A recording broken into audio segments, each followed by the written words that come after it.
Hi everyone, welcome to today's webinar. I think it's a good time to start. We're almost 10 minutes past. Um, this is the fourth part of our five-part webinar series, and I'm glad to have an excellent lineup for all of you today. We will have four great speakers joining us and talking about how bio-based diesel can progress and contribute to decarbonization, as well as what is required and key learnings and best practices. I would now like to invite our first speaker, Ms. Saleh, who's the Secretary General of the Council of Palm Oil Producing Countries and a board trustee of the Malaysian Palm Oil Council. She's a Harvard Kennedy School alumna with an MBA from Imperial College and a BSc in biotechnology. She leads Malaysia's palm oil strategy at national and international levels, both driving sustainable market development and regulatory engagement. She's had significant roles on the boards of the Malaysia Digital Economy Corporation and Talent Corp, and served on the investment panel of the Social Security Organization as well, all appointed under the oversight of Malaysia's Ministry of Finance. I will now hand the floor to Ms. Saleh to please take over. Thank you. Thank you very much. I really appreciate the introduction. Can I double check real please? Will you be sharing the presentation for me? You could also do it in case that is convenient to navigate. Might be a bit easier if you can help me do that. Thank you. Sure, just allow me a moment. Sure.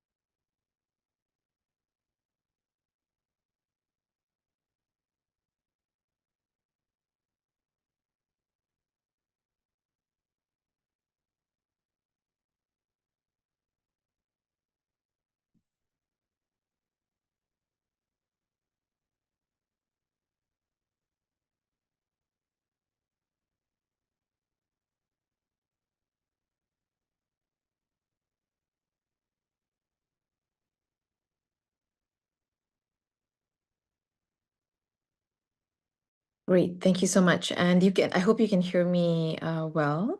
Yes, yeah. So wonderful. Thank you. So a very good evening to all those who are present. I'm currently in Mumbai and it's about 6:15 p.m. here. So today, CPOPC, Council of Palm Oil Producing Countries, as we are better known, we're here to share with you a bit about biodiesel blending legislations. So I want to thank firstly GBA for convening the series. The Council, we are an intergovernmental organization, which means that we represent the many different governments who are members to our country, to our council. And really, we're the voice of palm oil producing countries.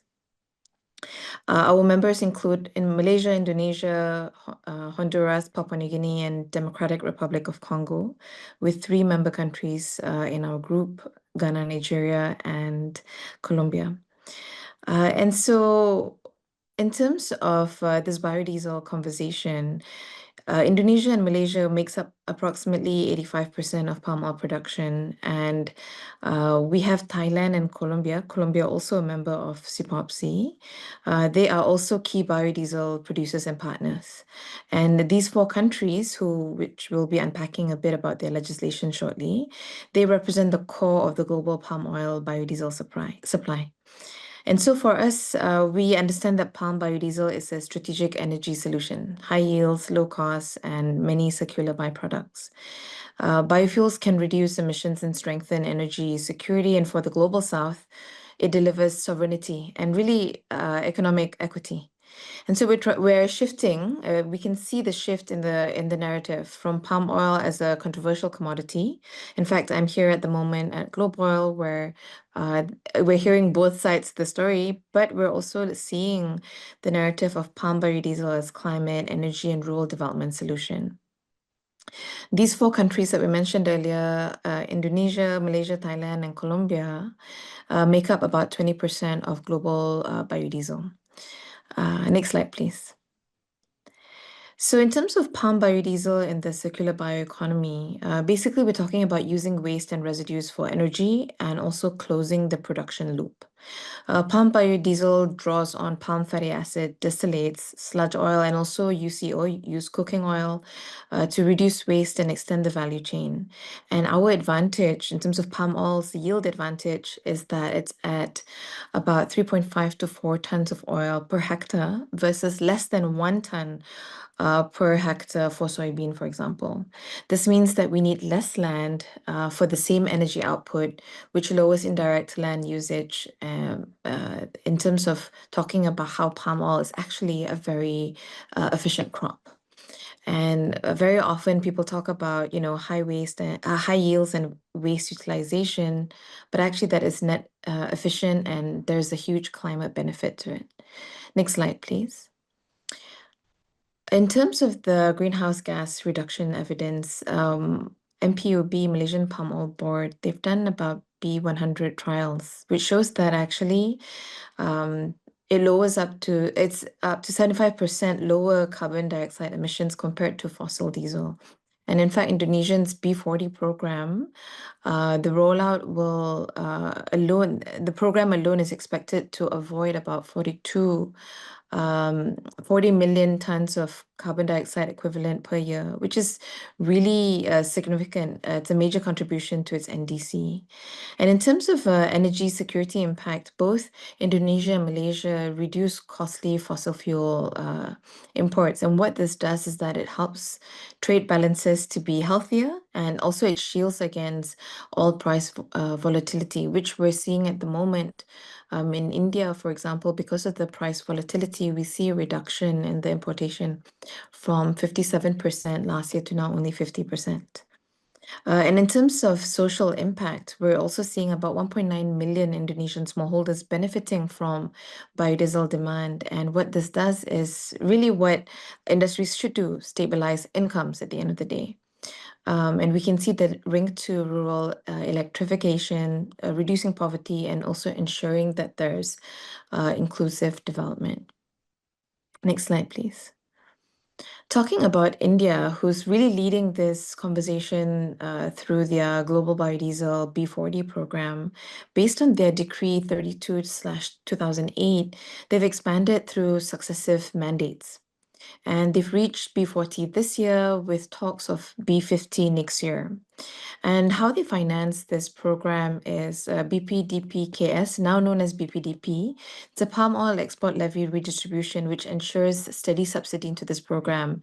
And in our time at CIPOPSI, we do see that this is one of Indonesia's strongest policy innovations.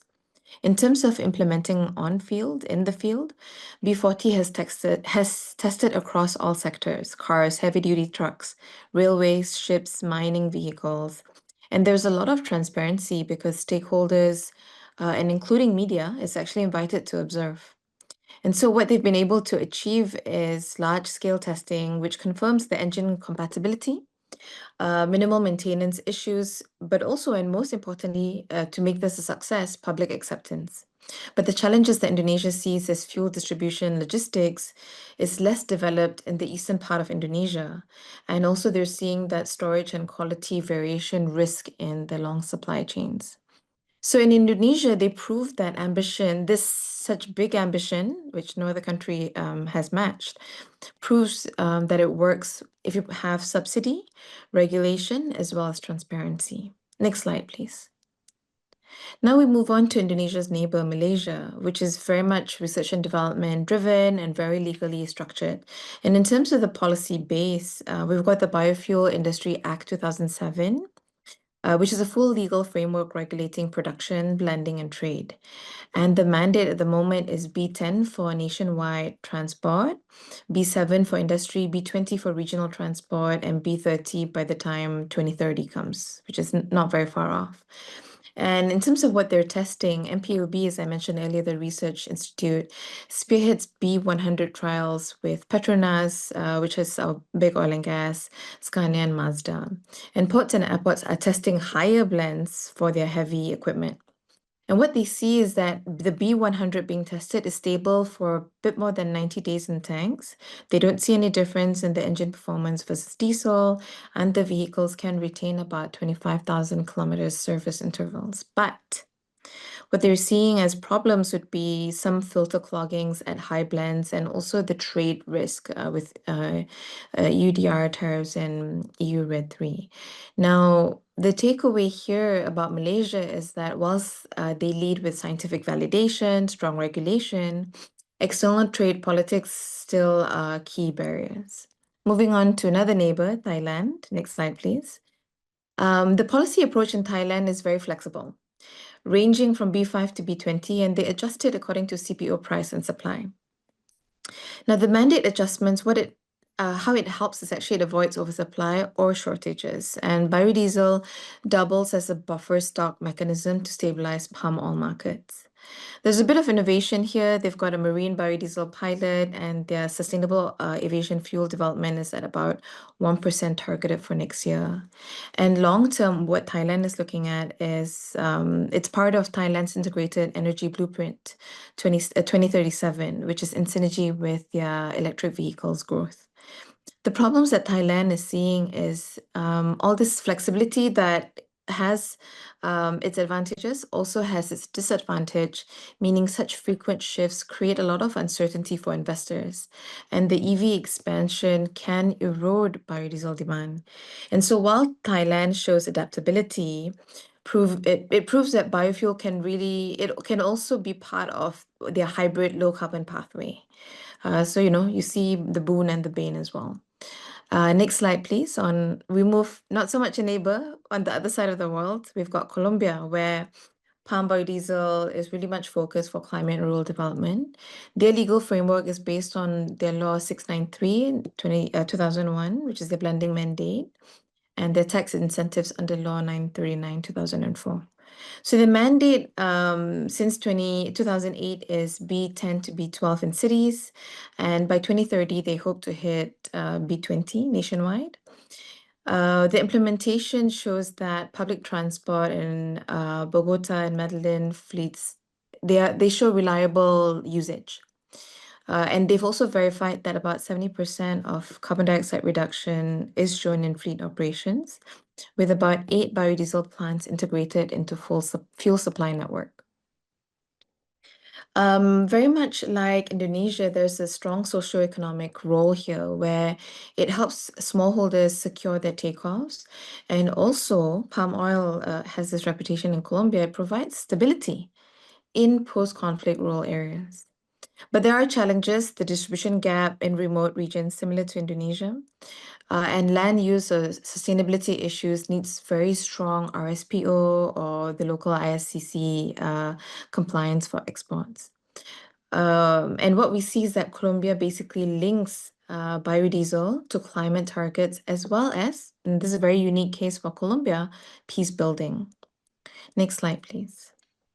So if we compare the different policies, Indonesia, Malaysia, Thailand, and Colombia, we can see that Indonesia is very much state subsidized, very mandate driven, and very fast scale up. Whereas Malaysia is a bit more R&D, regulatory model, very evidence-based adoption. And that tells you why these two neighbors, one moves very fast and one is a little bit more, okay, let's see the evidence and then move, evidence, then move. Whereas Indonesia's gone sort of all in. And Thailand is a very market adaptive model. We spoke about its flexibility.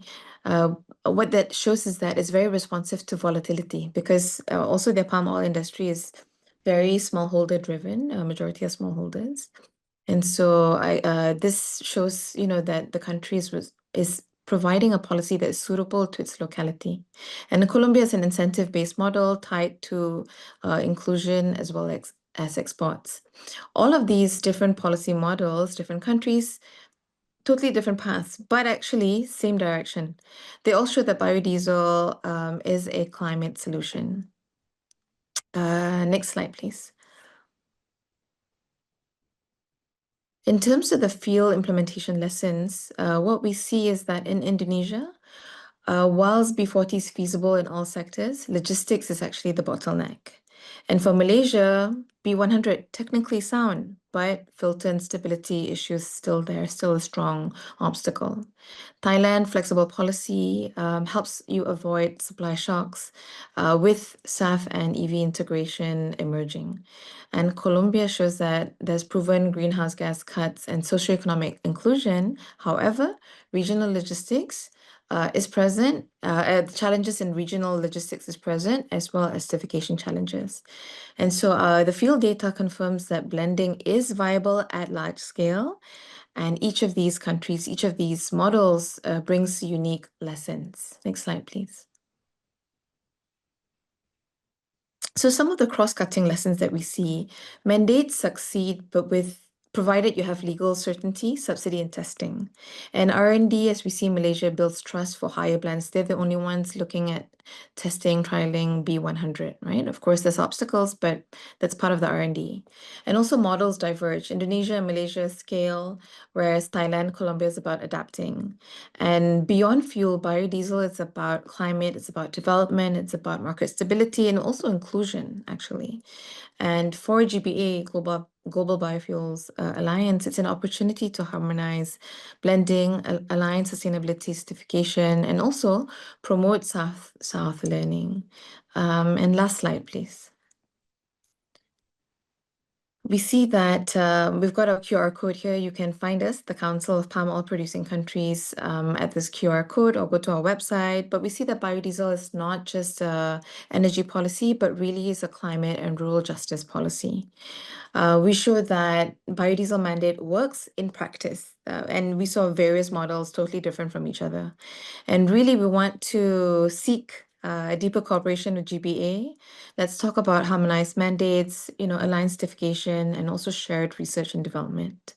And we want to encourage GBA as well as the others online at the moment to please continue with us at the Council for engagement through our various platforms and what we can do together. Thank you very much.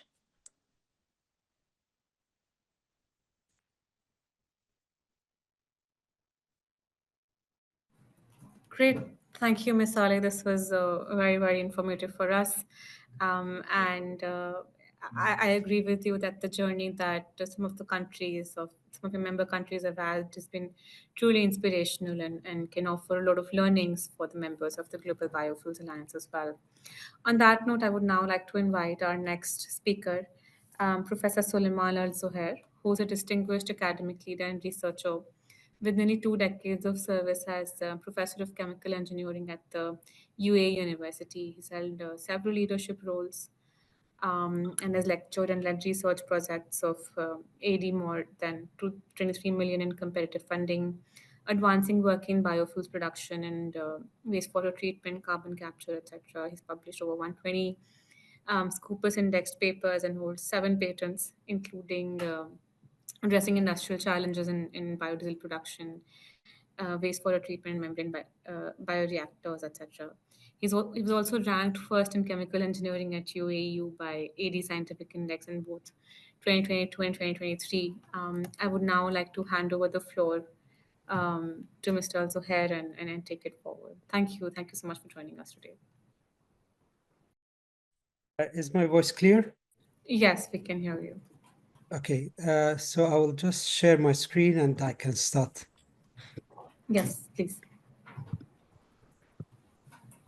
Okay, can you see my screen? Yes, we can. Okay, perfect.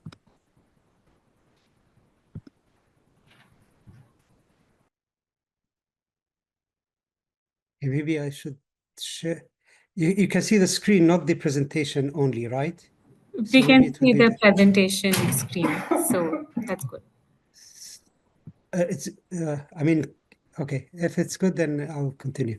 I Yes. just thought of sharing only the presentation rather than the screen. Okay. Yes, Okay, only the presentation. We can't see the screen. Just okay, perfect. Okay, perfect. Okay, so good evening, everyone. And I'm really, really pleased to be here to talk to you about some innovation and scientific advances in the biodiesel production. Of course, there are so many things that's happening in the biodiesel production process, but I would focus my talk today on what my group did throughout the past few years, and not every aspect of the advancements in scientific research when it comes to biodiesel. So it will be a little bit focused to the research that our team has conducted. So with that being said, let me start with microalgae, which is the feedstock that we focus on for the biodiesel production. The reason why we are focusing on microalgae is because, first of all, it can be cultivated in seawater, so it doesn't need so much of fresh water. And it can be cultivated in lands unsuitable for agriculture, which with those two reasons, that makes it very interesting for cultivation in desert environments, similar to the one in the UAE, where most of my research was conducted. And it's a desert environment, so it lacks fresh water and it lacks arable lands. So these are not needed when it comes to microalgae. We can also use microalgae when we grow it, not solely for single application, but for multiple applications. And that added to the benefits and advantages of microalgae, which includes cultivation in wastewater. So the microalgae can treat the wastewater while uh, it is cultivated for another purpose. And it can be used for CO2 fixation because it's a photosynthetic microorganism, so it can fix atmospheric CO2 and convert it into biomass. And it also contains valuable byproducts such as proteins and pigments that can also be extracted and used in food and pharmaceutical applications. These three things are the focus of our research when it comes to cultivating microalgae that goes in parallel with biodiesel production. So we cultivate in wastewater, we use it for fixation of CO2, and we also extract pigments and proteins for various pharmaceutical and food applications. It has high biomass productivity and growth rate since it's unicellular microorganism, so the duplication of it and the growth is much faster than a plant with multiple cells. And if you look, sorry, it keeps on changing slides, so I have to return it back. So if you look at the right, you can see the table showing the oil yield in liters per hectare. And you can see that the highest production of oil is from oil palm, while microalgae naturally can accumulate 30% oil by weight. And with that, the production is 10 times higher than the highest oil production crop. Even though we can further increase this oil percentage per weight, and I will show that throughout my presentation, this number becomes even higher and higher. And for that reason, it seems that microalgae looks like the most promising feedstock for the biodiesel production that can meet the global demand for biodiesel. I mean, if you speak about waste cooking oil, it looks like a very good alternative, but the waste cooking oil suffers from logistic complexities and inconsistent supply, where microalgae doesn't have such problems. So if you look at the first part of the work, we've looked into CO2 capture. And if you remember, I mentioned that this is one of the advantages of microalgae. So we looked into different strains. These are just examples of some of the strains that we tested. And we look at the tolerance of CO2 concentration. So we started with the natural amount of CO2 in air, and we start to increase the amount of CO2 in the air that we are bubbling through the system to look into how the microalgae would grow. And we found that if we increase for example, chlorella, and that changes from one strain to another. This is okay. And you can see that chlorella, for example, in basketball media can up to 1%. It reaches much higher productivity compared to the natural amount of CO2 in air. However, beyond that to 2%, you start to have some inhibition by the high concentration of carbonate. It's important to notice that this drop is because of nutrients depletion, not CO2, because we are not this is in a batch mode, so we are not relishing the amount of nutrients that we are putting in, and when they deplete, the microalgae could not grow anymore. Here we are looking into nitrogen starvation, which I'll speak about soon, and we look at different concentrations of CO2 and the specific growth rate. And you can see, for example, in pseudonymous species, it is the highest productivity for both, whether it is for with nitrogen starvation or without. 2% was the highest amount of growth. So even though these high concentrations here, they may not be the optimum production, but still the microalgae can survive and can grow. It's not zero. So it can withstand high concentration, which allows us to use flue gases or for natural gas sweetening to bubble it through a photobioreactor and use the growth of the microalgae for the absorption of CO2. If you look here, this is what we've done for the enhancement of the oil content. So usually if you are growing the microalgae in nutrient-rich environment, it will flourish very fast, and you can see it on the left there. I don't know if you can see my cursor. I'm trying to show you the fast growth. And however, if you want to accumulate more oil, you usually stress the microalgae. So by stressing it, one of the stressing techniques that we used is nitrogen starvation. If you starve the medium, you don't include any nitrogen, you are diverting or shifting the metabolism from protein production into lipid production. However, you can see under stress, the growth is quite slow. So we can accumulate oil, but we are not getting enough biomass. So what we've done is that we came up with an idea where we are growing it in two stages. In the first stage, the microalgae starts to accumulate in biomass. And in the second stage, we shift. If you look at the right-hand side, this is the photobioreactor that we use, and we are bubbling it with the optimum amount of CO2 for that particular strain.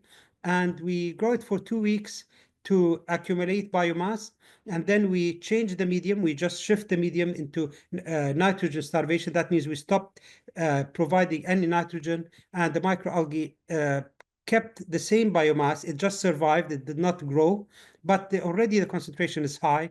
But if you look at the oil content, you can see that in the first 2 weeks, the oil content was 12% and maintained to be 12%.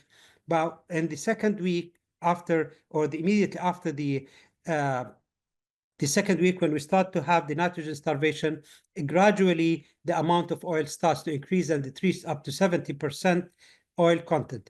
To confirm that we have reached that 70%, we used the Nile red fluorescent technique, where the glowing of the cell reflects how much oil it's accumulating inside, and you can see that the cells starts to be really, this is on day 1 when it has 12%, and on day 23 when it starts to accumulate large amount of oils. So that confirms how much oil is been accumulated inside the microalgae. And if you remember the oil productivity that we started with, these numbers starts to be much higher with such a number. The second aspect of the work is that we use enzyme for the biodiesel production. The reason for using enzymes usually are biocatalysts that are found in various applications. The advantages of using enzymes over chemical catalysts is that they are highly specific because they only target the substrate that they're supposed to react with. So if you have multiple components, only those which are supposed to be activated by the enzymes will be activated. The others will stay idle. They operate at mild conditions. This is very important because operating at mild conditions, on one hand, it will have no side reactions, unlike operating at high temperature where all sorts of reactions can take place, including polymerization. While if you are operating at low temperature, only the reaction that's supposed to happen will take place. So that makes the downstream separation easier. It makes the reactor design easier and safer, and it saves the energy. So no side reactions, safe operation, and low energy, they all come from the operation at mild conditions and simple reactor design. The disadvantages, however, is that we have two aspects, the practical aspect and the economic aspect. So the most important one is the economic aspect. Enzymes are expensive. So if you're going to use it on a continuous mode, you start to lose it in the product, and that's a loss of money. And in addition, it's a contamination, considered part of contamination of the product. So you need to separate it. And that's also another disadvantage, which is practical. So to overcome that, people rely on what's called enzymes immobilization. By immobilization, we are attaching the enzyme to a surface, and with this, the enzyme becomes a heterogeneous catalyst and can be used in a packed bed reactor. It can be used in floating bed reactor, in all sorts of reactors, and it can be repeatedly used easily. So the sorry, I'm here. I'm just speaking about the advantage before I move into the embolization. The advantages in specifically in biodiesel. Uh, Usually in alkaline catalysts, you require pre-treatment of the oils to remove all free fatty acids. Otherwise, saponification may take place, and that requires downstream problems and complexities in separation. However, enzymes can both esterify the free fatty acid and trans-esterify the oils, so you don't need pre-treatment. They have less energy and easier separation. But the ones that I was talking about is the immobilization. Because enzymes are expensive, so people rely on immobilization. But with the immobilization, you are creating a new problem, which is the increase in mass transfer, because the substrate and the product need to be diffused in and out. And also we have glycerol deposition on the surface, which is another problem. So to overcome that, people rely on organic solvents to reduce the viscosity of the medium. And that caused other problems with the organic solvents, because they are hazardous, they need solvent separation units, and so on. So you can see that whenever we are trying to solve a problem, another problem arises. So the process of microalgae to biodiesel production, it's a very a multiple step process. You start with microalgae cultivation, followed by cell harvesting. And then these are the units that my research is focusing on, is the cell drying, because cell drying is time consuming if it is used in sun drying, and it's energy consuming if you are using other sorts of drying, like powder drying or any other techniques, air blowers. So all those are energy intensive. Cell disruption, microalgae has very rigid cell walls, so it needs to be disrupted so that you can tap into the content of the cells. That's another energy intensive, because people use bead milling or other methods, homogenization and so on, to break it up. And that's ultrasonic, homogenization. And that's expensive. Oil extraction, people use organic solvents, and as I mentioned, there are so many problems with organic solvents. Then oil transesterification, phase separation, and biodiesel purification. So these are the units that we will be focusing on in our research. So the problem that we are facing with this multiple step is that each one of those steps requires different solvents with different hydrophobicities, and the solvent in each step need to be removed before the other one happens. So if you look at the diagram below, if we look at cell disruption, we can use hydrophilic solvents to disrupt the cells, and specifically hydrophilic ionic liquids, for example, can be used for disrupting the cells. However, for oil extraction, hydrophilic solvents do not dissolve the oil, so you need hydrophobic solvents. In the oil transesterification reaction, I mentioned that we need hydrophobic solvents in order for the reaction to take place.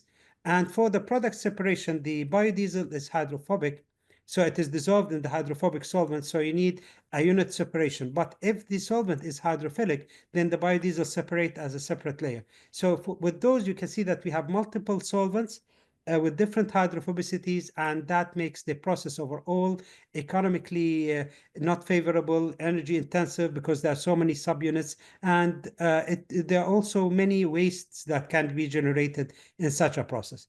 So we rely on what's called solvent engineering, and that's a term we called in our group for the work that we've done in this regard. And we've done a lot of work, and we made the name for our group based on the solvent engineering, where we tested all sorts of solvents. So if you look here, this is a framework of what we have tested. We started our work with supercritical CO2, and we have developed this process that you see it on the left, where the CO2 goes into the chamber.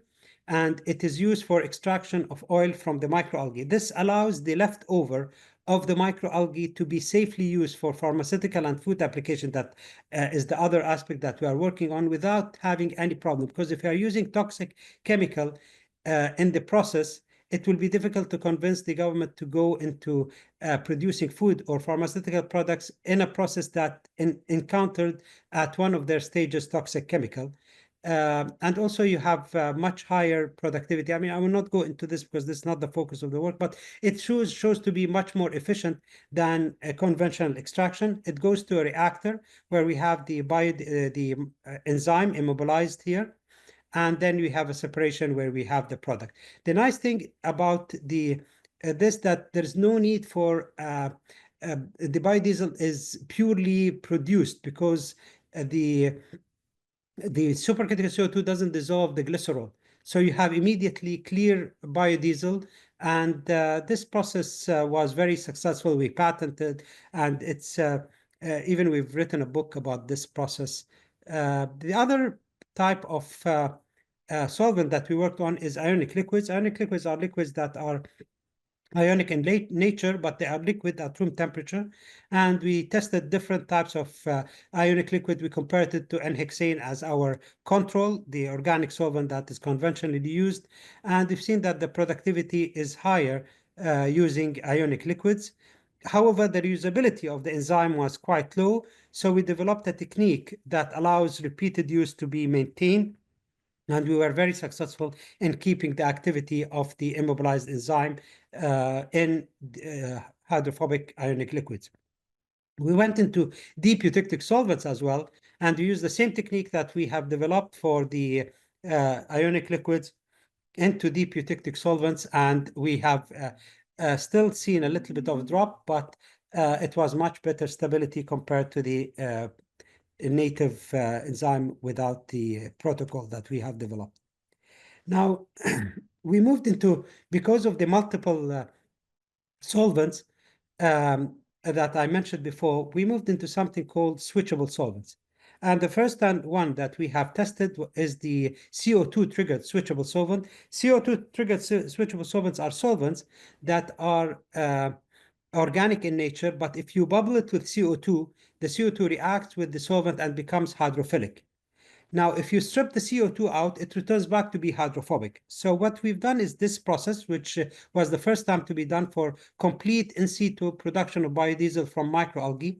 We started with the green ones are the microalgae cells, and the white is the enzyme, the immobilized enzyme, and the blue is the solvent in hydrophilic form. We are bubbling CO2, so it's hydrophilic, and that results in cell disruption of the cells.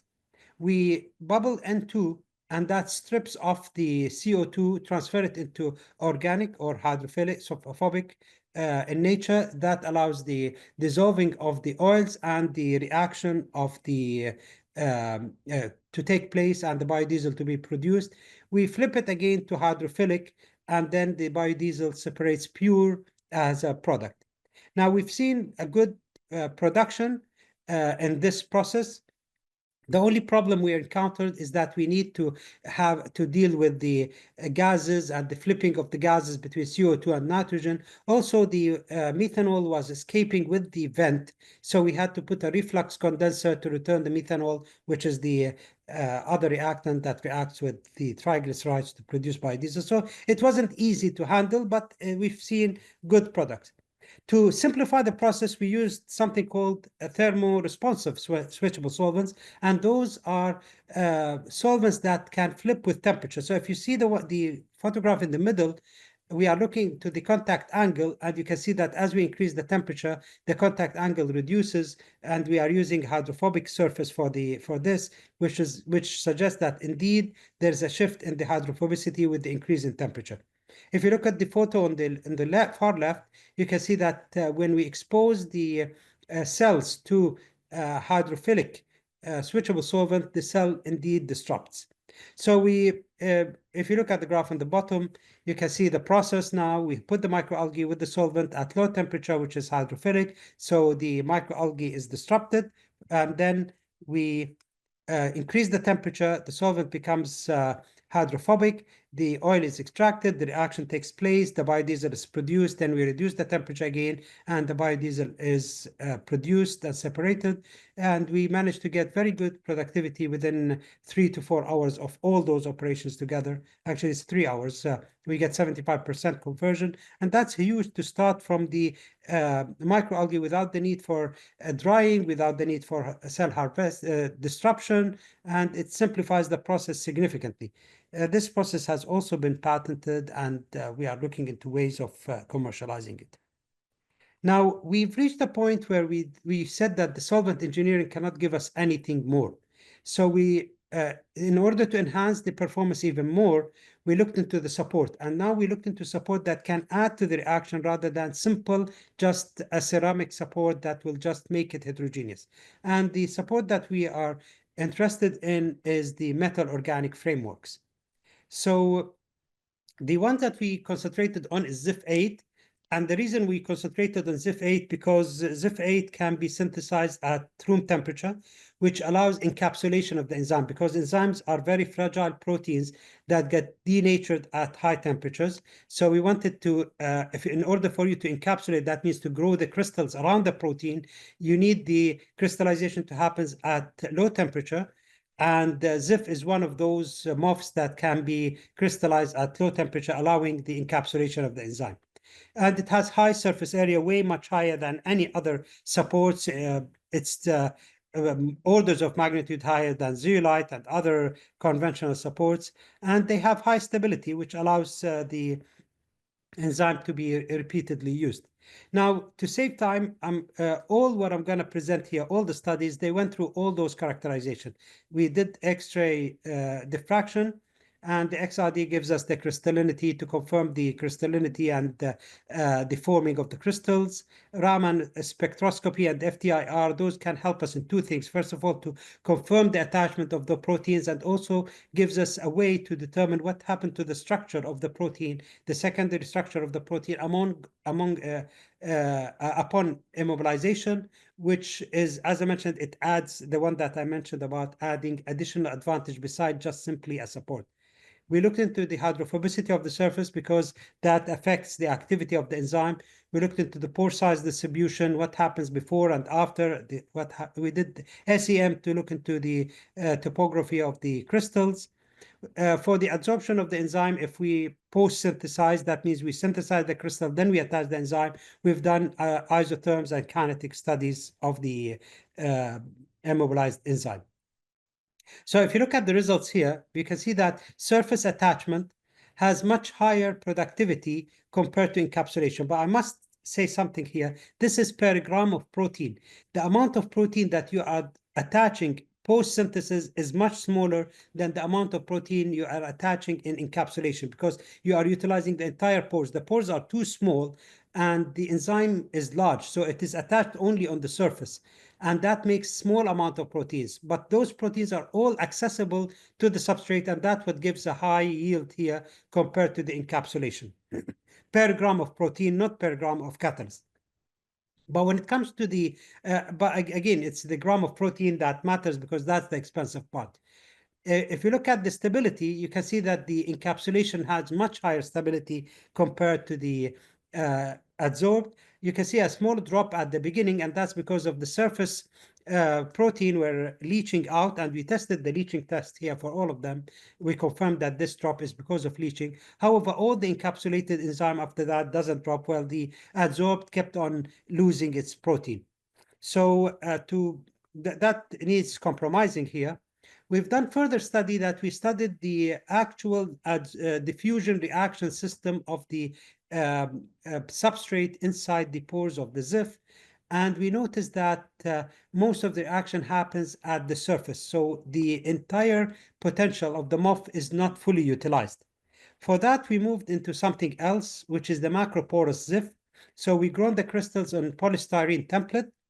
And after that, we dissolved the polystyrene, leaving us with a macroporous ZIF, and we tested that. So here, the activity of the immobilized enzyme on the macroporous was 80% of that of the adsorbed, which we are reaching much higher than the pure adsorption. And however, when it comes to stability, you can see the stability is much higher than the adsorbed. So here we compromise between the high stability of the encapsulated and the high activity of the adsorbed. So we managed to get very good productivity with that. We tested it with the thermoresponsive switchable solvents, and you can see here for both adsorbed and encapsulated, you can see that the encapsulated even higher activity per gram of protein here, because exposing the surface reaction to hydrophilic, hydrophobic, and shifting them affected the activity. So we managed to get both high activity and high stability using the macro ZIF8.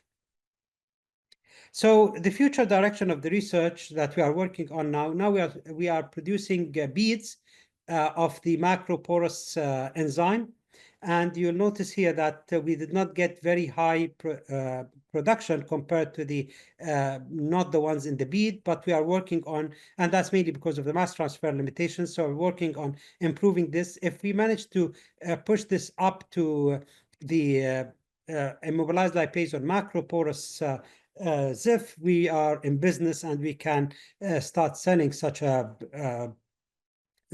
product. And we are testing also the storage stability of this enzyme, and we are talking with companies that can adopt such a product and sell it and commercialize it.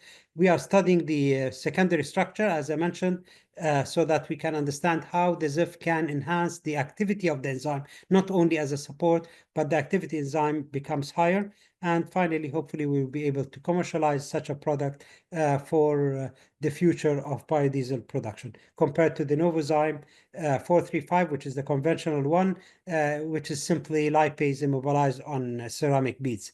Takes us to a completely new dimension and much higher productivity in a process that is much easier. So it completes the picture of microalgae to biodiesel production. So with that, I will end my presentation. I hope I did not take more than my time, and thank you very much. Thank you, Mr. Also. This was very, very helpful. I'll be very technical for a lot of us to understand, but I'm sure for a bunch of us, it was really helpful in actually advancing how research can help. I think there is one question for you on will microalgae be able to produce the biofuel for the world? Just want to get your perspective on that. I think it has the potential. I mean, if we are looking into replacing the global demand of biodiesel, in my opinion, the only possible feedstock that can meet that demand is microalgae. If we're going to speak about crops, there is no way that they can meet the demand. And if we're speaking about waste cooking oil, that's even far from reaching the potential. So microalgae requires uh, large productivity. I mean, despite all those advantages, only limited because there are many challenges. I mean, I didn't go into the challenges of microalgae cultivation and production, but if the production starts to be in large quantities, absolutely, there is the potential to replace the entire global demand of diesel using microalgae, and not only in biodiesel, even in biojets.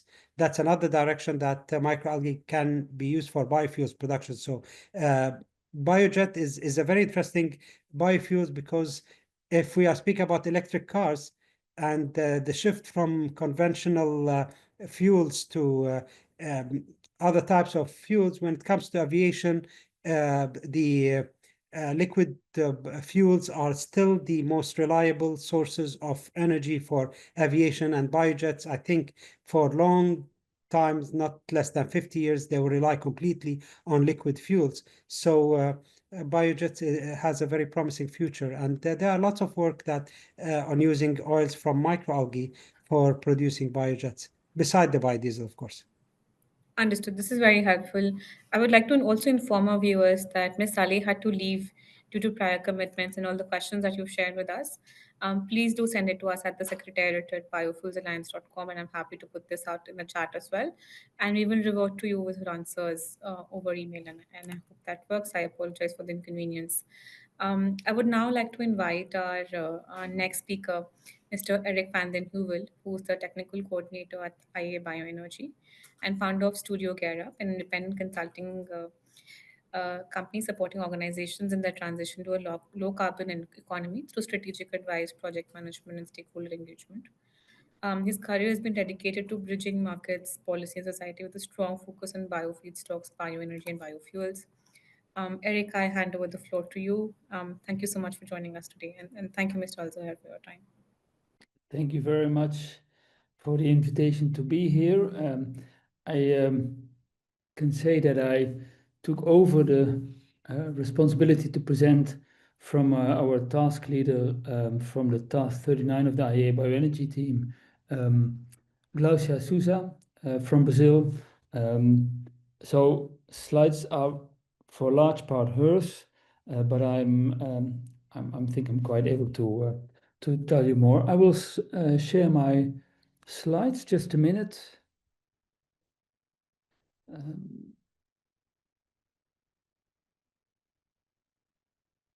I think you can now see it, right?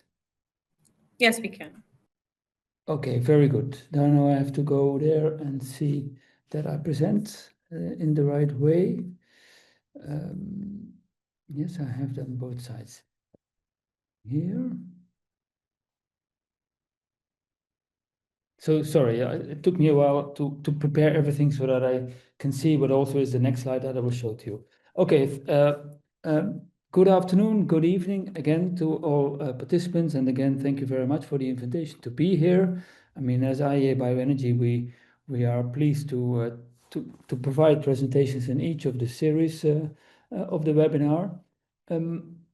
Here today, I will focus on the key findings of some work that in the IEA Bioenergy Network has been done on biofuels in emerging markets, and then we'll also sketch how biodiesel will have a role to play there. So thanks a lot for the presentations that we had before, and especially the one now we had from Mr. Al-Zuhair, where we zoomed in. I will actually zoom out, and it has also the reason that our IEA Bioenergy Network is a international multilateral member state of member countries related network.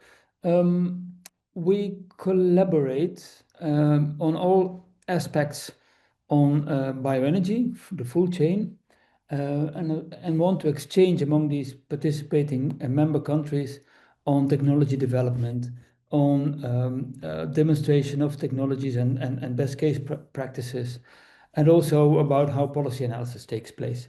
And we actually want to do that so that we facilitate the commercialization and market deployment by mainly providing the right information to policymakers and to investors. So we're not, let's say, advocating for the topic as such, but just want to make sure that when policy decisions are taken, these are taken into account, the current best understanding on all aspects related to bioenergy. And that's why we are a knowledge exchanging company organization. There are 25 member organizations or countries, quite some in Europe, but also Canada, the US, Brazil on the American side, South Africa as the sole country at the moment from Africa.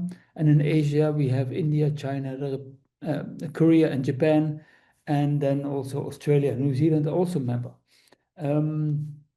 We are organized in such a way that we, from the core, which is the feedstocks and the resources, we actually span out and zoom out via the different conversion techniques, the market deployment, and the system perspectives. And in that, we have assigned 11 working groups that are in our organization called tasks. And when a task is closed and a new one comes in, we just continue numbering them. So we have now 11 active tasks on several topics, from biomass supply, which is in the center part, up to the various conversion technologies like liquefaction or combustion, gasification, anaerobic digestion, and one specific task as well on transport biofuels. And we are interacting as well, so that also on those tasks that are focusing on the more systemic approaches and the sustainability aspects, we exchange. And that's also why we have, and that's where you see these orange ovals in it, where we have inter-task projects on topics like, for instance, here at the bottom, stating bioenergy, carbon capture, utilization and storage. Well, how do we actually deal with the issue of carbon storage and actually also carbon removal in the case of bioenergy, where we store it permanently underground and take it out of the system. Now, going in a bit more detail on this task 39, and then, well, I have to always mention IEA Bioenergy is a technology collaboration program. It's an independent organization, as I said, 25 member countries, but we are closely connected to the headquarters of the International Energy Agency. They facilitate these TCPs, and we are one of the 40 that they have organized. We work in 3-year programs and make sure that the information that we create or exchange also is handed over to the IEA headquarters. But we operate independently with own budgets and own, let's say, autonomous operations and involvement of all the science groups that are involved worldwide. Of course, with that, we continuously also work with many other technical collaboration platforms like the one on transport or on carbon management, on energy system flexibility to interact with electricity markets as well. So really, our tentacles and connections are at many other organizations. In the task 39, we have now a new triennium started this year, which lasts for 3 years of activities. It's really about implementing this agenda, including the emerging markets. We have an advanced biofuel demonstration database where all kinds of biofuel demonstration plants and actual producing facilities are available. You can visit them at this website. You can also visit that via our website. It's quite good to understand which kind of technologies are really in place at the moment and what are the current statuses. Of course, we focus, even though road transport is, let's say, for long still the biggest transport market and requiring the biggest volumes, and where diesel will more and more play a role when electrification kicks in at higher market penetration. But we do, of course, see that for diesel and for the jet sector and also for the maritime sector, we see a long-lasting need for actually liquid energy carriers, and they have to be renewable to actually tackle climate change. So that is why we actually focus on diesel and jet sectors, the maritime sector, but then also integrated in this context of, well, how can we make sure that the carbon is actually captured and actually we can reduce it so that we lower the CO2 concentration in the atmosphere. Zooming a bit further out, when we take a look at the worldwide share of renewable energy in transport, which is also recently published in this very nice report by IEA, which worked together with ARENA and the World Bank and the WHO. What is the energy progress that we carry out? You can see here on the right-hand side, and I took some pictures, some diagrams from the report, that transport is the sector where actually the penetration of renewable energy is the lowest compared to, for instance, the heat market or the electricity market. So there is really, we are lagging behind in that respect. When we then have a look at it, what is that renewable energy in the transport sector? We see for a large part here that the green bar represents biofuels, and the orange bar here represents renewable electricity. And that renewable electricity is not necessarily the electricity that goes into battery electric vehicles, but it's very often the electricity used in rail transport. Worldwide, I don't think that at the moment we see, let's say, in such graphs like this, the amount of renewable electricity in road transport in the vehicles yet appearing. So there's a lot to be done there. Zooming out a bit more on this, we know these numbers, but then of course we have to look at also, well, where across the world is that renewable energy in transport then used? And we see on the top right-hand graph, it's mainly the USA, Brazil, and Europe that had, let's say, high shares already of in exajoules, but also in the share of percental participation. We see in Europe, indeed, renewable electricity increasing, but we see very rapid growth for that, especially in China. But in other countries, it is emerging. And of course, the other countries may, when the growth kicks off, quickly continue, but we have a work to do there. And the bottom right graph actually says, well, what are now the 10 top countries? And Brazil actually then reaches out in the sense of the renewable share of energy in transport. But of course, we also see Indonesia, we heard it already before, but a country like Austria and Sweden are also quite high in the amount of petajoules that they are using. So we see a very diverse situation. Having a more historic overview of how the market developed in biodiesel and biogasoline. That's how they name it in the database, but it's actually ethanol.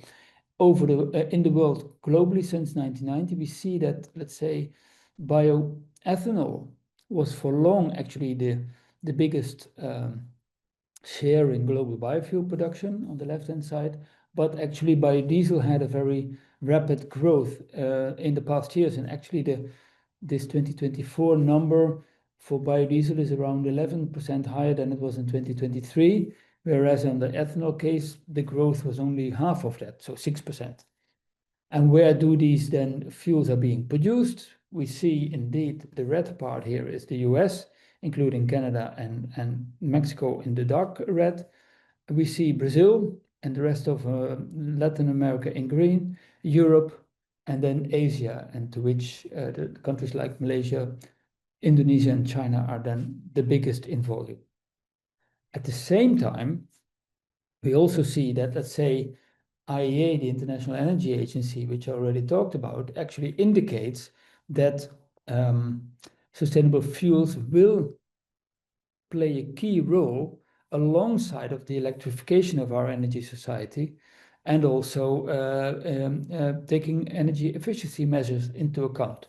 Towards 2050, in that net zero emission scenario, it is expected that about 80 exajoules of energy is used by biofuels, or is needed by biofuels or renewable fuels of non-biological origin or hydrogen. So, and we are not yet at these production levels, so we still have a long way to go. And that's why it's so important that these types of researches also on the microalgae are taking place.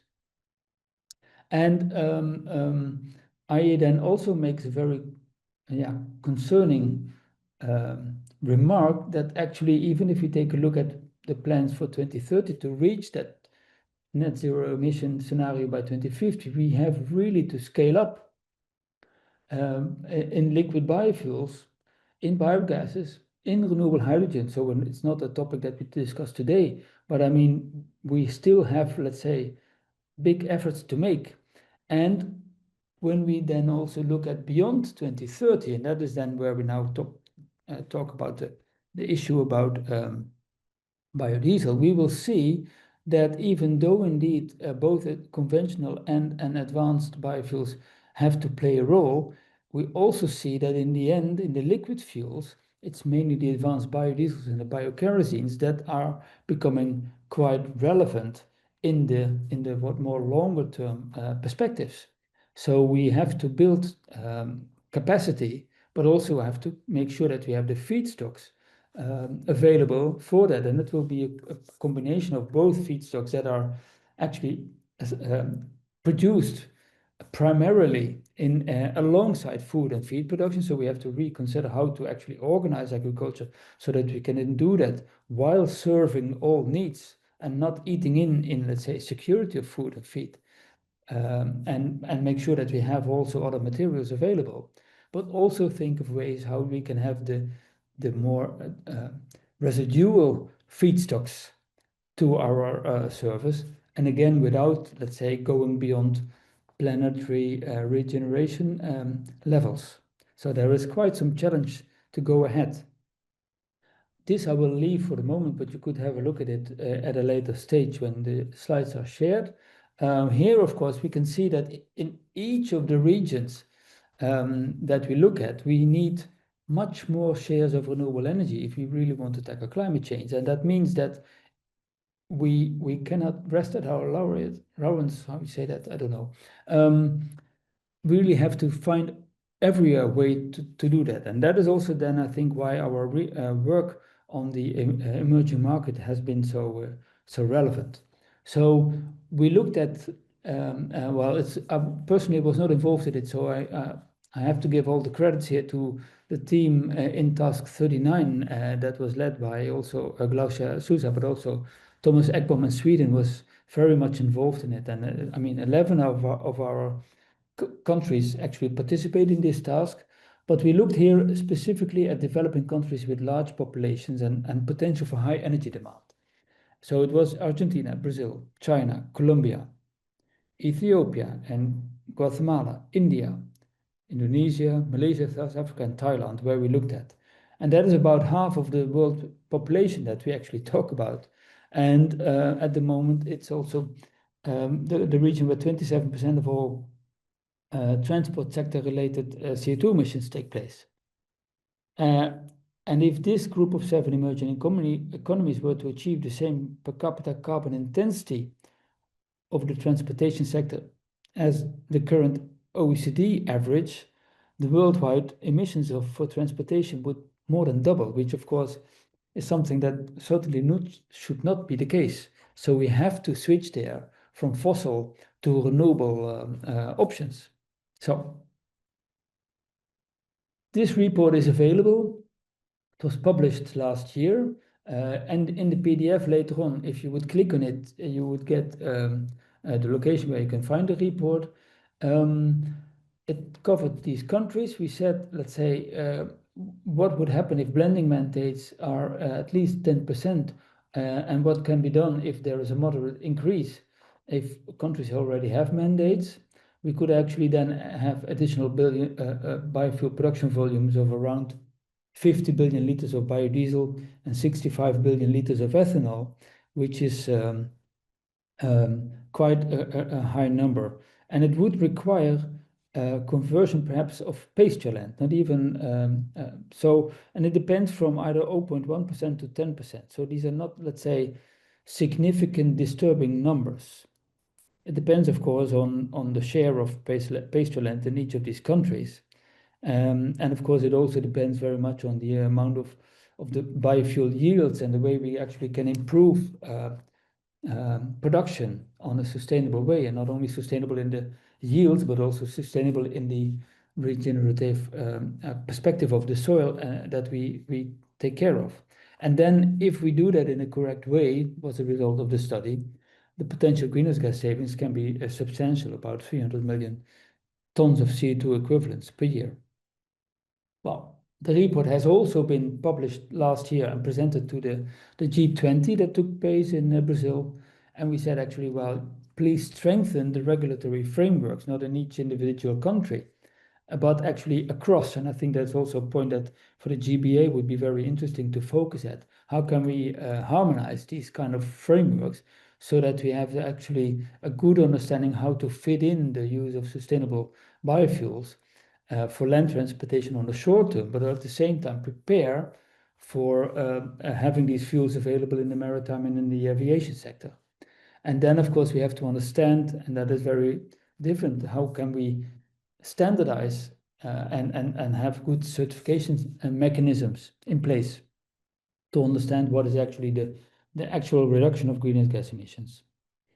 So the report was very clear. We can have biofuel scalability and actually fit it in the existing infrastructure, and as a result have substantial greenhouse gas emission reductions, and have them contributing. I mean, I saw the question, can microalgae deliver the total transport needs? I think we have to be fair here and say, actually, we have several options available. We have biofuels. We may have renewable fuels of non-biological origin. We have renewable electricity and battery. We have efficiency measures to actually make sure that we have cars that use less energy than the current ones, or perhaps even make smaller cars to have actually benefit from the efficiency gains. That all has to make its contribution in bringing down the carbon emissions. Biofuels in Latin America are already avoiding 65 million tons CO2 equivalents per year while using very limited land. That is demonstrated in these different graphs. And you have examples from Argentina, Colombia, Guatemala, and Brazil. We can see actually that we have to start integrating the thinking and also new innovative thinking of, well, how do we actually produce feedstocks that can deliver food, feed, fuels, and power simultaneously on the same amounts of land, and making sure that we optimize it from that, let's say, future need in our society. If we would no longer have fossil where we can rely on, how would we organize our agricultural sectors to make sure that we actually serve these functions to society in a sustainable way? Given that we probably will always like to be mobile and always like to be, let's say, eating healthy food and be able to have a shelter so that we have these functions in parallel. Now, well, the study investigated indeed, well, what kind of fuel production models do exist. And well, I would advise to read this graph in full detail when you have the PDF at your own screen. But actually what we try to do and understand here, both on the biodiesel part, but also on the ethanol part, well, how can it compare and how much CO2 emission savings does it bring in comparison to the fossil fuels that we produce. And in here, in this case, then you see actually that we can achieve very high reductions in the carbon footprint when using biodiesels and ethanols in the various countries that were, let's say, topic of this biofuel in emerging market study, while at the same time also having a quite limited amount of area in a country needed to actually deliver significant reductions. And the interesting point in this was also that when we have, let's say, and there were two scenarios that we investigated, when we bring these fuels as blends at the moment, and we heard already that some countries are even considering higher blends, actually, because of the regulatory support mechanisms in various countries, these fuels then often are available at lower costs at the petrol stations, which would actually mean that it brings not only the greenhouse gas and let's say the climate issues to a positive turn, but also actually helps people in lowering their total economic transport costs. So I think with that, I've showed you a bit of what the work that we have done on this aspect. Please have a look at the report and reach out if you have any further questions. And with that, I'm available any further question and discussion. And I stop sharing here. Thank you, Eric. This was very, very helpful. We have, I think, one question for you in case you'd like to take it right now. On Sure. how do you assess EU policy regarding limiting the production of biofuel from agricultural crops? Yeah, well, in Europe, there is the concern that indeed crop-related, so food and feed crop-related biofuels would actually compete with food security and food production. So in the Renewable Energy Directive, for a long time already, there is a limit on the amount of biofuels that can be used that are from food and feed crops. And within that, there is an even a further limitation for those feedstocks that the Commission has reviewed and assessed as feedstock with a high risk on indirect land use change, causing CO2 emissions elsewhere. And palm oil is the crop that has been appointed, selected, no, not selected, but fulfilled those criteria as being a high-risk feedstock. So for those feedstocks, the Commission said, well, then we would like to see that low ILUC certification would take place to secure that, let's say, for a crop under specific conditions, these risks are mitigated, and if a feedstock would comply to those low ILUC certification schemes, then they would still be adopted within the total cap of the 7% that is currently taking place. I think the Commission in Europe has brought the sector to the development of advanced biofuels, much more waste and residue based. And I think for the time being that will still be there for a long time. Of course, a crop is not always a food and feed crop. It serves, I mean, the farmer does not always know whether it is being used for food or for feed or perhaps for other purposes. And I think we have to also perhaps for the longer term look in a more a different way, if indeed we want to step away from using fossil fuels and we have to serve our society, as I already said earlier, with still the functions that we have on a climate neutral way. How should we then organize our agriculture and also forestry sector to serve these additional functions as well?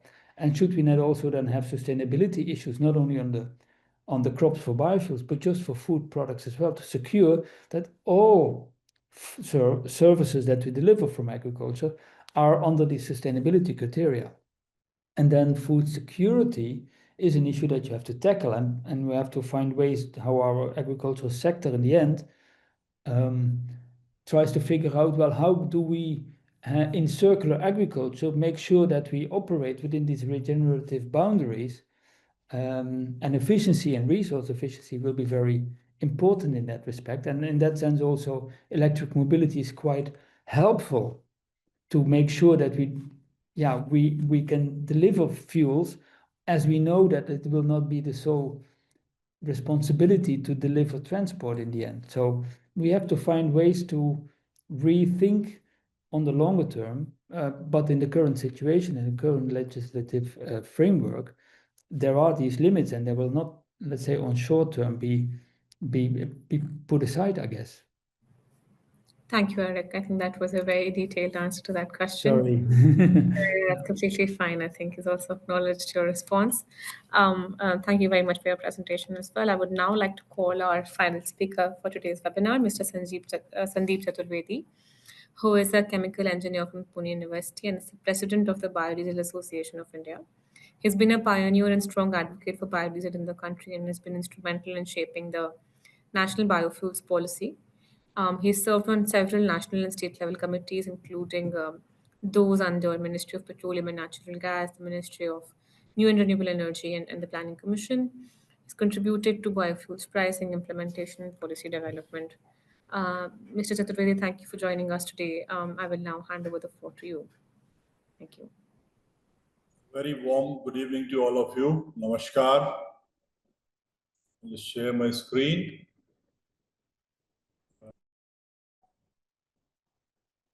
It's visible, yes. It's visible? Yes. You may just want to go on the presentation mode. Yes. Now it is. See, it's a matter of great prestige for us all Indians that India is one of the fastest growing economy for last several years. And only last year our GDP was around 6.5% for the year 24-25. We are also the second largest consumer of vegetable oils. When you look at the overall global metrics, India consumes around 28 or 27, depending on the year, million tons of vegetable oil. Additionally, we are also the third largest consumer of fuels in the world. Only third to US, China, and then number 3. And we are growing at a very fast rate. I still remember trying to introduce biofuels into the country way back in 2000s. Our consumption was 45 million tons of diesel, and today it is already touching 100 billion. And the core of the entire biofuel policy is that India will go for non-food based resources. Because for us, even though we produce quite a lot of vegetable oils, but the challenge remains food first and then comes the fuel. Now, what are the key drivers of the national biofuel policy in India? As you can see, we have a huge big demand and it is growing, continuously growing. Commitments, as our Prime Minister says, to the people of the country, we need to give a clean, breathable air across the country, and global commitments. So biofuels are our pillar as far as the bioenergy the strategy is concerned.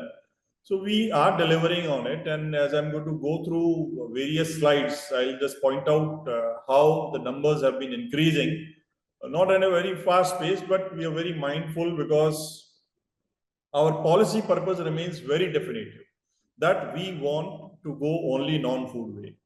Now, the National Biofuel Policy 2018 is the core of it, which got amended in the year 2022. And ultimately, all the economic growth that you see today, the basic principle is Atmanirbhar Bharat, that is self-sufficiency in whatever aspect, whatever field we are, we would like to become self-reliant, and self-reliant to the sense that we would like to synchronize with the global south. But just to give you an insight into what's happening on the marketing front,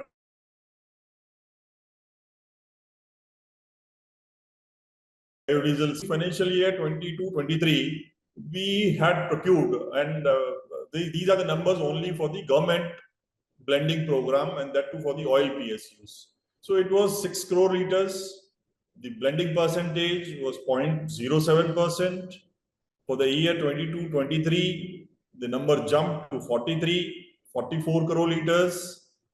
The blending percentage went ahead to 0.43%. And you see a slight fall during the year 24-25. That is because of the spike we saw in the global vegetable oil price metrics. Because diesel remains the single largest input and it's very price sensitive.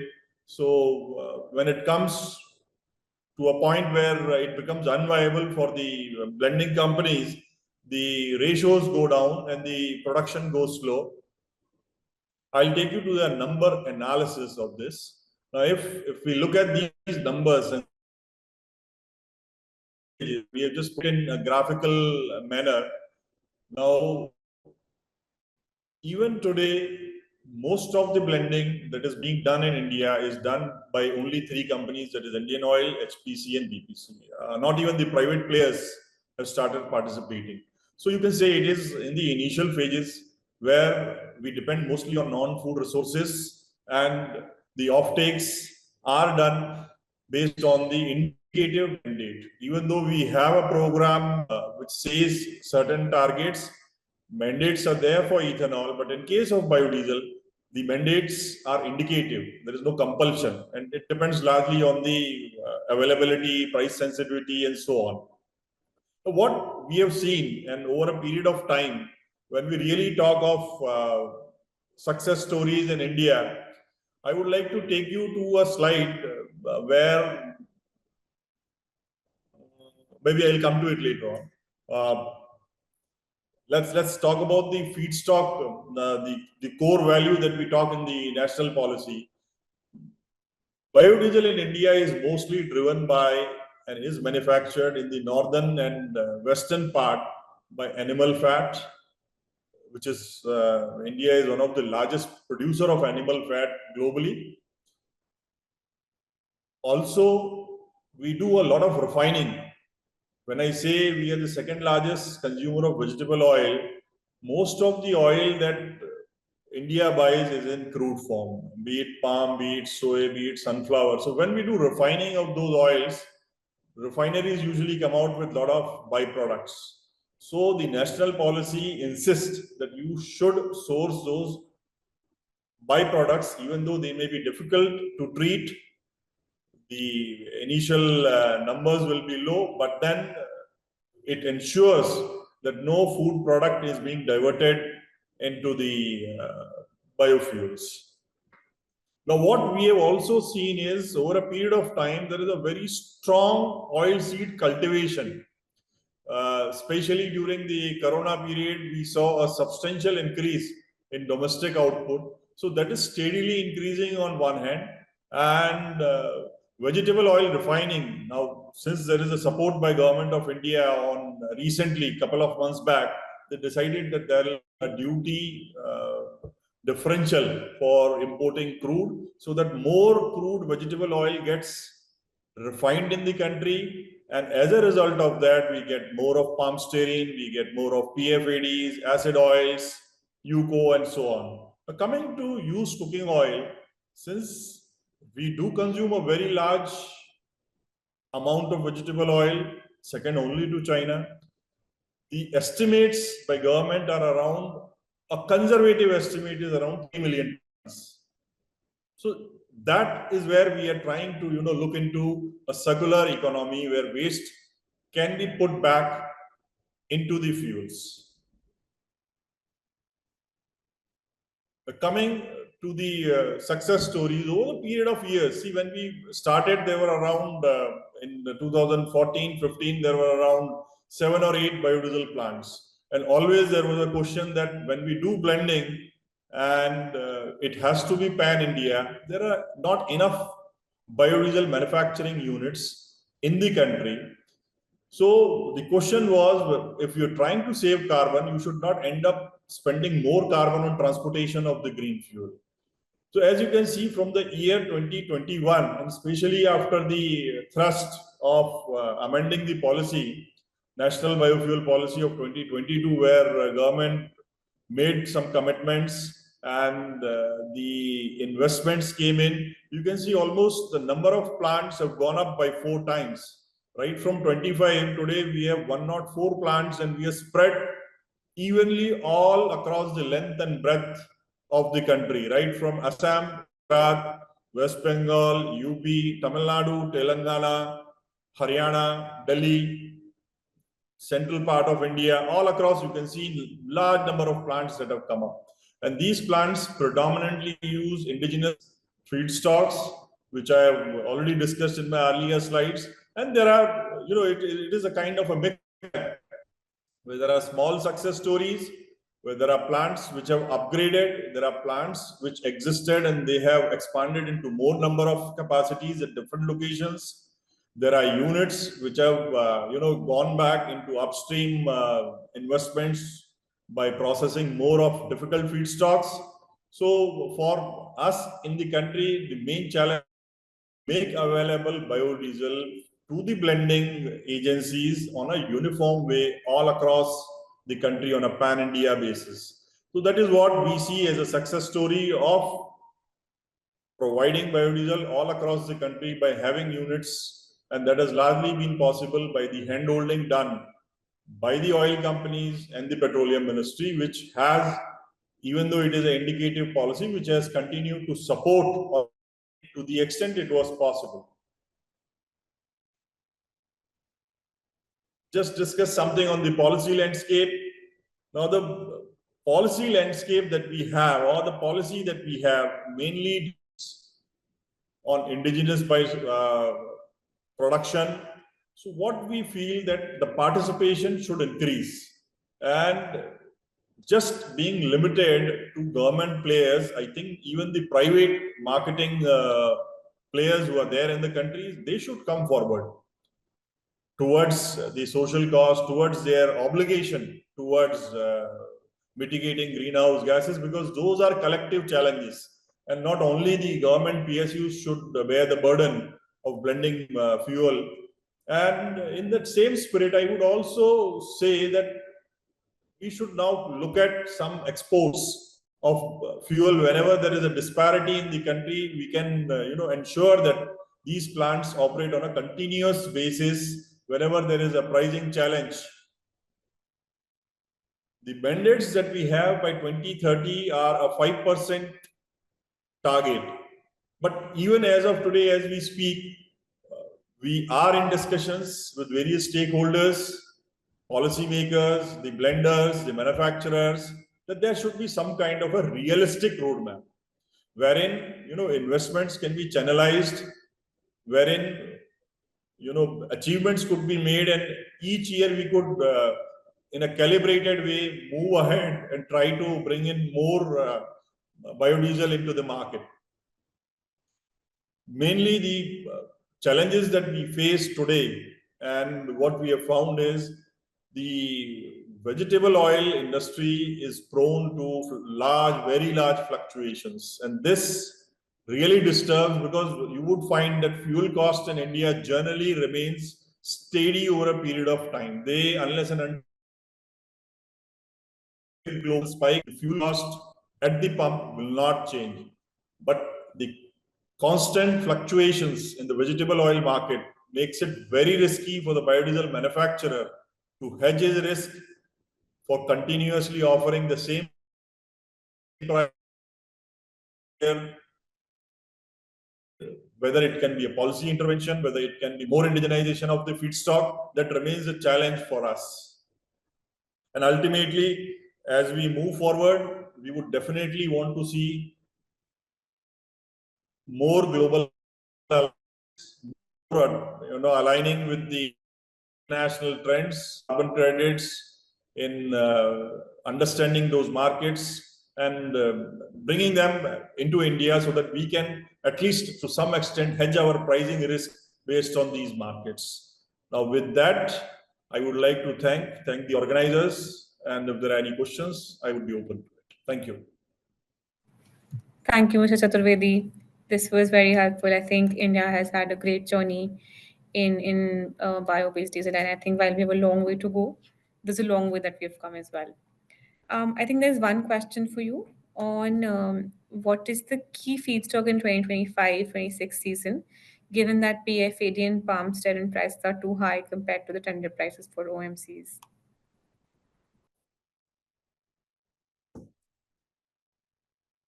It's also available in chat in case you'd like to refer. Yeah, I think there are. Yes. See, the key feedstock here, it has been, as I spoke, it was animal, mostly in the southern part of India, where it is available in plenty. Then states like Telangana, part of Maharashtra, it was a mix of, and predominantly it was the animal fat that could, take the price burden off. Otherwise, the pricing, if you talk in terms of one-on-one, the pricing of raw materials at time were higher than the price at which the blending marketing companies who are blending fuel, they bought. So that remains a challenge. That remains a challenge for everybody. And that needs to be addressed while we further, learn and take forward our policy to how to mitigate this risk, because the vegetable oil market is a global thing. It cannot go as per my wishes. And my fuel prices are fixed. It cannot, absorb these kind of fluctuations. So that remains a challenge for us. Understood. I think there are just a few more questions for you. One is the situation for biodiesel producers in India does not seem to be good. What do you think is the reason for this, and how can this be improved? Well, I will not take a myopic short-term view. Same time last year, they were doing super bumper profits. So it was very good. So when you look at a national policy, when you look at a national perspective, it cannot be short-term. I can understand the pain, the challenges that are existing today. And I just made a mention, I don't want to commit on behalf of the government or any other stakeholder, but I sincerely believe that all of them are trying to address this issue in a very sensitive way without disturbing, because biodiesel is not standalone.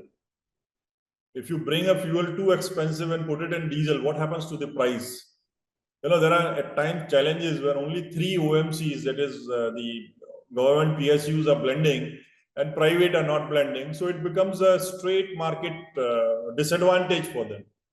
So there are several questions which the government needs, or the policymaker needs to understand what from our side we need to be done on our behalf. So those challenges are being addressed, and it will take some time, but I think there is light at the end of the tunnel.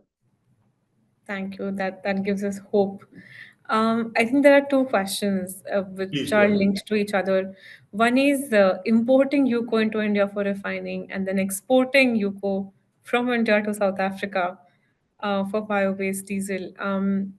Your thoughts and any sense on the pricing of See, UCO? both when we talk of a commodity and trade, personally, this is my opinion, not the opinion of the association. Personally, I believe there should not be any constraint on trade. It should be freely imported, freely exported, so that you can really discover the price at any point of time. That should be it. It should be a in all respect. It should be a free market. That freedom should be there. But unfortunately, I think for last 30, 40 years or even more, used cooking oil has been put in a prohibited category. So why it is there? There may be some history to it. We don't know. What are the challenges to the authorities they face, and there are risks. And I believe that if we are able to convince the authorities that what we are going to do is completely going to ensure that there is no risk of this used cooking oil coming and going, being diverted into the edible cycle. So it is again a matter of time. Government is already allowing it in the SEZs, EOUs for importing and exporting of UCO. So, and UCO exports are anyway free.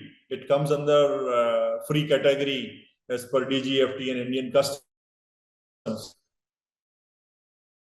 Challenge. Only import is a challenge, but partially it is allowed. So should not be a problem. Understood. There are just, I think, two more questions, two, three more questions, and then Please. we can wrap perhaps. What is the price of B100 in India? And should India focus on heterogeneous based transesterification? Is it possible on a large scale? As far as I'm a chemical engineer, and I would love to speak on it for whatever time you want. Heterogeneous catalyst is always good because you don't have to do the kind of purification that we need to do in transesterification when you use a homogeneous catalyst, because it gets dissolved in your main reaction mixture and then you have to remove it. So heterogeneous is always good. If it is available, you should opt for it. And the second part of your question was? Second part of, so one was on the price of B100 in India. Okay. Price of B100 as of today is 80 rupees a liter. That is published. I think it is a published price, yes, which comes to around 92 rupees a kilo. Understood. I think one more question on are there any technological advances possible to reduce the cost of biodiesel production? Yeah. Period. And now the plants that I talked, 129 are registered with the national tendering process, but there are 200 plants.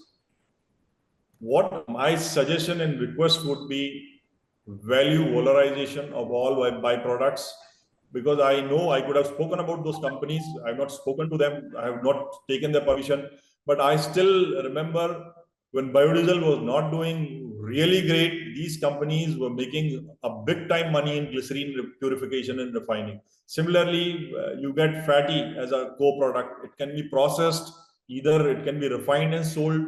So when you do value addition across the chain, you do your recovery of methanol properly. You can go for advanced technologies like ultrasound, where only 10% or 11% methanol, which is theoretically needed, is consumed. You can go for better equipment, better recoveries. So all that, you need to look at your process technologies, so that can bring down your cost to less than 50%. I'm talking about the processing cost and not the chemicals or the biodiesel cost. Understood. I think this wraps up the questions. In case anyone wants to reach out, you may please reach out I'm to us. hungry. I'm fasting, man. So you will have to let me go. Yeah. So we will let you go this time. In case there are any further questions for Mr. Chaturvedi, please do write to us, and we will. I assure you, we will relay it directly to him and share his responses. Thank you everyone for joining in. This has been great. Thank you for your patience and staying with us. Thank you so much. Thank you. Thank you, Eric. Thank you, Mr. Chaturvedi. Bye.